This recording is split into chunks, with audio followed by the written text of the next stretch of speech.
ওই দেবর, চলো না, আজকে একটু করি। কি করব? হ্যাঁ, কেন? প্রতি রাতে যেগুলো করি ওইগুলো। তোমার সাথে করব? হ্যাঁ, তুমি তো শুরু করলে থামতে চাও না। আমাকে একদম হাঁপিয়ে দাও। দেখা जो तुझे यार दिल में बजी গিটার। সাত সকালে কৌশিকের এই ফাটাবাঁশের মতো গলার গান শুনে ঘুম ভাঙল গবা। বিছানায় উঠে বসে জানালার ধারে ভিড় করে বাইরে উকিঝুঁকি দিতে থাকা নিজের ৬ জন সঙ্গীকে আপাদ মস্তক একবার ভালো করে দেখল গবা। তারপর রোজগার মতো একটা দীর্ঘশ্বাস ঠেলে মুখে কাঁথা চাপা দিয়ে আবার উল্টে গেল বিছানায়। আশুতোষ পল্লীর এই পুরনো ফ্ল্যাট বাড়িটায় আবাসিকজন ৬ ছেলের জীবনের একটাই লক্ষ্য, মেয়ে দেখাও, মেয়ে পটাও। সকাল থেকে এরা একনিষ্ঠ হয়ে লেগে পড়ে কাজে। তবে সাফল্যের হারের হিসেবটা না কষাই ভালো। শুধু ওমলি একবার একটা মেয়েকে প্রায় পটিয়ে ফেলেছিল, কিন্তু মাঝপথে হঠাৎ করে মেয়েটি কাঠবেকার অমলকে ছেড়ে আমেরিকানিবাসী ইঞ্জিনিয়ার বিমলের গলায় মালা দিয়ে বসল। আর বাকি সবার প্রেমের আয়ু তো ওই গড়ে ১ থেকে ৩ মাস। তবে এই মেসের সবাই এরকম নয়, ব্যতিক্রমও আছে একজন, আর সে হলো আমাদের গবা, অর্থাৎ শ্রীমান গৌরব বট্টবেল। শান্তশিষ্ট ছেলেটার কাছে প্রেম মানে হলো গিয়ে একটা সাধনা, আর প্রেমিকা হলো গিয়ে ওই লক্ষ্মী সরস্বতীর কম্বো প্যাক। কিন্তু দুঃখের বিষয়, ফ্ল্যাটের সামনের রাস্তাটা দিয়ে প্রতিদিন কত মেয়ে আসে যায়, কিন্তু আজ অবধি কাউকে ঠিক মনে ধরল না ওর। এই মেয়েগুলোর কোনোটাকে দেখলেই সেই এলিজাবেথেন যুগের রোম্যান্টিক সনেটিয়ারদের মতো পুজো করতে ইচ্ছে হয় না। Ding dong. সবাই তো এখন জানালার ধারে ব্যস্ত। অগত্যা ঘুম ঘুম চোখে উঠে দরজা খুলল গবা। অপর প্রান্তে দাঁড়িয়ে থাকা মানুষটাকে দেখে নিমেষে ঘুম উড়ে গেল ওর। গলা দিয়ে কোনো স্বরও বেরোতে চাইল না।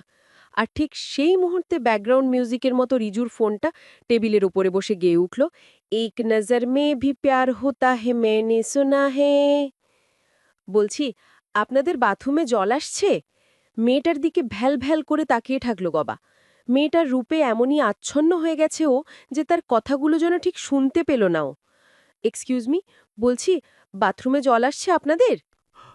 হ্যাঁ, হ্যাঁ হ্যাঁ, আসছে। অনেক কষ্টে এবার তোতলিয়ে জবাব দিল গবা। উহ, আমারটাই আসছে না। দুঃখী দুঃখী মুখে বলল মেয়েটা। গবার বুকটা কষ্টে মোচড় দিয়ে উঠল। আহারে বেচারি, সাত সকালে বাথরুমে জল না থাকলে সে যে কি ভয়ানয় ব্যাপার, তা কি আর আলাদা করে কাউকে বোঝাতে হয়? অ্যাকচুয়ালি আমি না এখানে নতুন, কাউকে চিনি না, প্লিজ একটু এসে দেখবেন কি হয়েছে। গবা কিছু বলার আগেই প্রেমিকার সন্ধানে উন্মুখ তরুণ দল একসাথে এসে হাজির হয়ে গেল দরজার সামনে। অত্যুৎসাহে সবাই সাহায্যের হাত বাড়িয়ে দিতে চায়, কিন্তু সবাইকে এক ঝলক দেখে নিয়ে দরজার একপাশে চুপচাপ দাঁড়িয়ে থাকা গবাকে উদ্দেশ্য করে মেয়েটি বলল, আপনি যাবেন? মেয়েটির প্রস্তাবে গবাশুদ্ধ চমকে উঠল সকলেই। এতগুলো হ্যান্ডসাম ছেলে থাকতে মেয়েটার কিনা শেষমেশ পছন্দ হলো গবাকে। শিরিনের ফ্ল্যাটে বসে চা খেতে খেতে গবা ভাবছিল কি করে সে শিরিমকে বলবে ওর মনের কথা। মেসের সব কটা ছেলেই তো তককে তককে আছে, সবাই শুধু মনে মনে ফোন দিয়ে এঁটে চলেছে। বলা যায় না কে কবে ওর শিরিনকে চুরি করে নেয়। সেদিন বাথরুমের কল ঠিক করার সূত্র ধরে গবার সাথে আলাপ শিরিনের। এরপর কি করে কে জানে, মেয়েটা এই অল্প দিনেই খুব ভালো বন্ধু হয়ে উঠেছে গবার। মেয়েটা খুব ভরসা করে ওকে, যে কোনো কাজে গবা সাহায্য চায়। গবা ভাবে এই হয়তো ভগবানের ইশারা। ওর বিশ্বাস শিরিন ওর মনের কথা জানলে ওকে ফেরাবে না কখনোই। কিন্তু সমস্যা হলো, আজ অবধি কখনো কাউকে প্রপোজ করেনি গবা, তাই সে ভেবেই পাচ্ছে না কিভাবে বলবে শিরিনকে। গবার মেসের বন্ধুগুলো তো সব এক একটা যা হিংসুটে, ওদের কাছে সাহায্য যাওয়াই যাবে না। হ্যালো, আরে মশাই, আমি তো আপনার পুরনো কাস্টমার। আপনার কি মনে হয় আমি টাকা দেব না আপনাকে? এভাবে বলছেন কেন? কাল সম্ভব না, প্লিজ পরশু শিওর। আরে মশাই, বোঝার চেষ্টা করুন, আমি খুব সমস্যায় আছি, কাল কিছুতেই পারবো না। বলছি তো। Hello, hello. বিরক্ত মুখে ফোনটা হাতে নিয়ে এই রুমে ঢুকল শিরিন।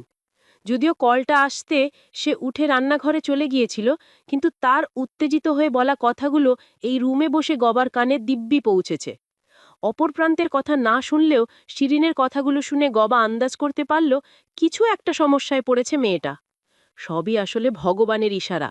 ভগবান চান যে গবা সাহায্য করুক শিরিনকে, আর সেই সুযোগে আরও কাছাকাছি আসুক ওরা দুজন। Any problem Shirin? না, ঠিকই আছে সব। চাইলে শেয়ার করতে পারো। কি বলি বলো তো? সেটাই, যেটা তোমার এই মিষ্টি মুখটাতে আঁধার নামিয়েছে। ধ্যাত, তুমি না সব সময় ফ্লার্ট করো শুধু। শুনে ভালো লাগলো। আমার মেসের বন্ধুগুলো তো বলে আমার এই ট্যালেন্টটা একদমই নেই। ওহ প্লিজ, ওদের কথা ছাড়ো তো। ওমেন অ্যাজ এ সব কটা, ওরা তোমাকে কোনোদিনও চেনার চেষ্টাই করেনি। আর তুমি? যদি বলি, এই কদিনে এতটা চিনেছি যতটা তুমি নিজেও চেনোনি নিজেকে। শিরিনীর বলা কথাগুলো যেন কানে নয়, সোজা এসে কিউপিডের তীরের মতো বিঁধে যায় গবার বুকে। অপলক দৃষ্টি নিয়ে ও তাকিয়ে থাকে মেয়েটার দিকে। এ কি সত্যিই মানুষ, নাকি স্বর্গ থেকে নেমে আসা কোনো পরী? মানুষ কি আদৌ এত সুন্দর হয়? কি হলো, ওভাবে তাকিয়ে আছো কেন? কিছু না। তোমার সমস্যাটা কি হয়েছে এবার বলো। নিজেকে অনেক কষ্টের সামলে নিয়ে জিজ্ঞেস করে গবা। অ্যাকচুয়ালি আমার বোন হস্টেলে থাকে। একটু আগেই জানলাম ওর শরীরটা বেশ খারাপ সকাল থেকে। এই সন্ধেবেলায় তো ওর কাছে যাওয়া সম্ভব না, তাই কাল গিয়ে ওকে নিয়ে আসবো ভাবছিলাম, কিন্তু কিন্তু কি? কদিন আগে একটা দোকানে খুব দরকারি কিছু জিনিস কিনে দেখি আমার পার্সটা সঙ্গে নেই। কোথাও পড়ে গেছিল বা চুরি হয়ে গেছিল। যাই হোক, পরিচিত দোকান তো, তাই বলল নিয়ে যান জিনিসগুলো, পরে টাকা দিয়ে যাবেন। ওকে, দেন? বিভিন্ন কাজের ঝামেলায় টাকাটা এখনো দিয়ে আসা হয়নি আমার। কিন্তু আজ ওরা ফোন করে এমন অপমানজনক সব বলল, যেন টাকাটা না দিয়ে পালিয়ে গেছি কোথাও। বলছে কালই দিতে হবে। কিন্তু বুঝতে পারছি সমস্যাটা। আচ্ছা, ইফ ইউ ডোন্ট মাইন্ড, দোকানটার ঠিকানা দিলে আমি গিয়ে দিয়ে আসতে পারি টাকাটা। রিয়েলি? ও Gaurav, so kind of you. But কি হলো? প্লিজ তোমার মেসের ছেলেদের এসব কিছু জানতে দিও না। ওরা কি ভাববে কে জানে। এমনিতেই ওরা যেন কেমন একটা। আরে রিল্যাক্স, কেউ কিছু জানবে না। তুমি ঠিকানাটা বলো। এই তো, এই দোকানটার ঠিকানাই দিয়েছিল শিরিন। গবা চেয়েছিল শিরিনের বকেয়া টাকাটা না হয় নিজেই পেমেন্ট করে দেবে, কিন্তু শিরিন রাজি হয়নি। মেয়েটার আত্মসম্মানবোধ বড় বেশি, কারোর থেকে কোনো সুযোগ নেয় না কখনো। এই জন্যেই তো গবার এত ভালো লাগে ওকে। মেয়েটা টাকাটা দিয়ে হচ্ছে কিরকম সুন্দর ব্রাউন পেপারে প্যাক করে, উফ, যেন সাক্ষাৎ মা লক্ষ্মী। রাস্তা পেরিয়ে সবই দোকানটায় উঠতে যাবে গবা, ঠিক তখনই কেউ এসে খপ করে ধরল ওর হাতটা। পেয়েছি চাঁদু তোকে। এ কি হলো? চমকে উঠে গবা দেখল একজন উর্দিধারী পুলিশ ধরেছে ওর হাতটা। তার মুখটা বেশ খুশি খুশি, আর আরেকজন এসে ওর ব্যাগটা কাড়িয়ে নিয়ে তন্ন তন্ন করে কি যেন খুঁজছে।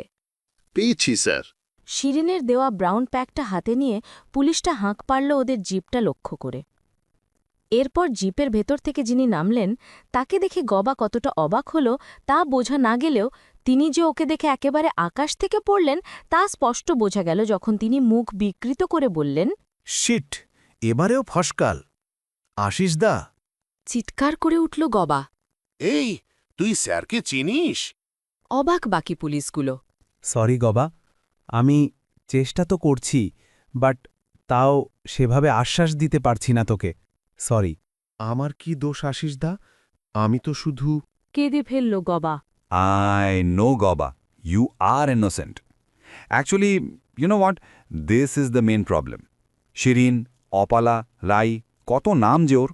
ও তোর মতো ইনোসেন্ট ছেলেগুলোকে টার্গেট করে নেশার জিনিসগুলো পাচার করার জন্য। একটা পুরো গ্যাং আছে ওদের। মেয়েটা প্রতিবার আমাদের হাত ফসকে পালায়, আর ধরা পড়ে তোদের মতো বোকা ছেলেগুলো। এর আগে কোনোবার মালশুদ্ধ ধরতে পারিনি বলে আগের ছেলেগুলোকে ছেড়ে দেওয়া গেছে। বাট ইউ... কিন্তু আইনো বাবা, আইনো। বুঝতে পারছি তোর অবস্থাটা। প্রেমের নেশায় পড়ে কি খেসারত তাই না দিতে হচ্ছে এখন। যাই হোক, বেস্ট অফ লাক ব্রো। আমি একটু বেরোলাম, তুই থাক এখানে। মনের দুঃখে চোখ বন্ধ করে ফেলল গবা।